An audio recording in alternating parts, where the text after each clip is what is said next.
Manusia berbeda dengan hewan.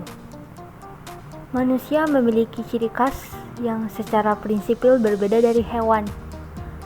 Manusia adalah satu-satunya makhluk yang memiliki kesadaran akan dirinya sendiri.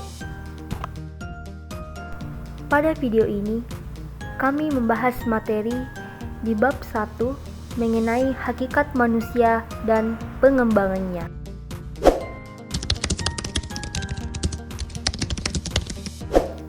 Ada 3 poin penting yang akan kita bahas, mulai dari pengertian sifat hakikat manusia, dimensi hakikat manusia, dan pengembangan dimensi hakikat manusia. Pernahkah kamu bertanya-tanya, siapa aku sebenarnya? Siapa diriku sebenarnya? Pertanyaan ini sebenarnya sudah ada sejak dulu kala. Hakikat manusia adalah upaya kita untuk memahami siapa kita sebagai manusia, apa yang membedakan kita dengan makhluk hidup lainnya, dan apa tujuan kita. Secara sederhana, kita bisa bilang kalau manusia itu unik. Kita punya pikiran yang kompleks, perasaan yang dalam, dan kemampuan untuk berinteraksi dengan orang lain secara sosial. Kita bisa berpikir, berkreasi, dan bahkan bertanya tentang keberadaan kita sendiri. Wujud hakikat manusia.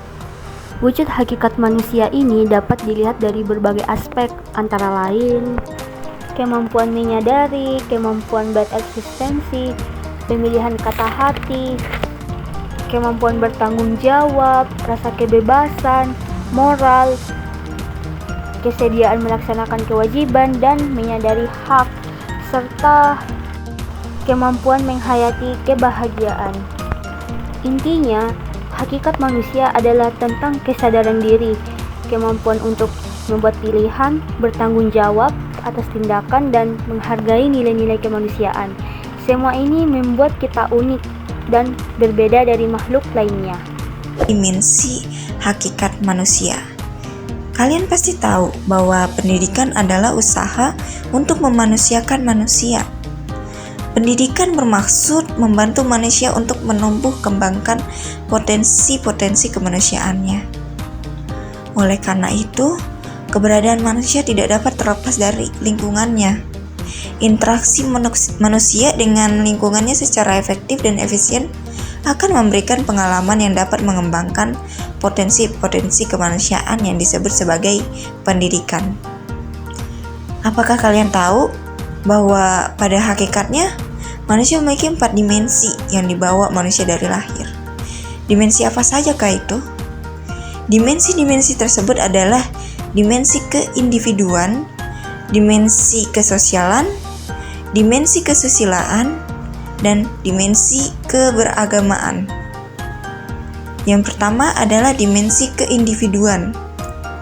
Manusia sebagai makhluk individual mempunyai arti bahwa manusia sebagai seorang yang utuh, yang tidak dapat dibagi antara kesatuan fisik dan psikis.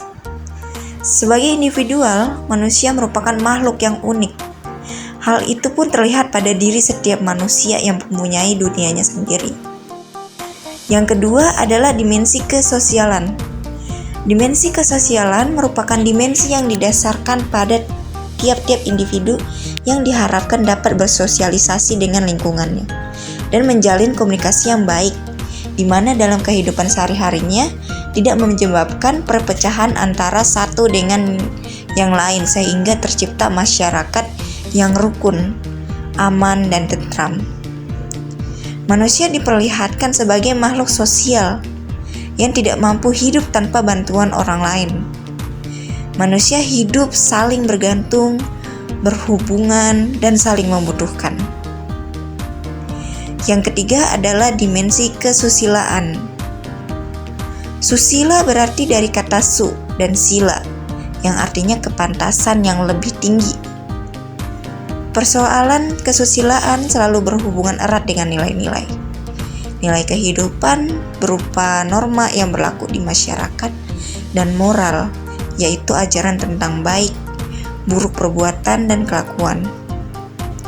Pada hakikatnya, manusia memiliki kemampuan untuk mengambil keputusan susila serta melaksanakannya sehingga disebut manusia itu adalah makhluk susila. Dan yang terakhir adalah dimensi keberagamaan.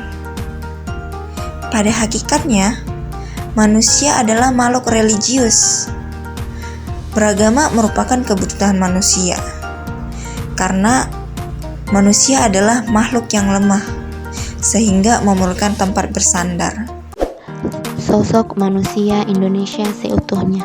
Sosok manusia Indonesia seutuhnya telah dirumuskan di dalam GBHN mengenai arah pembangunan jangka panjang yang menyatakan bahwa pembangunan nasional dilakukan di dalam rangka pembangunan manusia Indonesia seutuhnya dan pembangunan seluruh masyarakat Indonesia. Diartikan juga bahwa pembangunan itu merata di seluruh tanah air, bukan hanya untuk golongan atau sebagian dari masyarakat, dan juga diartikan sebagai keselarasan hubungan antar manusia dengan Tuhannya, antar sesama manusia, antar manusia dan lingkungan alam sekitarnya, keserasian hubungan antara bangsa-bangsa, dan juga keselarasan antara cita-cita hidup di dunia dengan kebahagiaan di akhirat.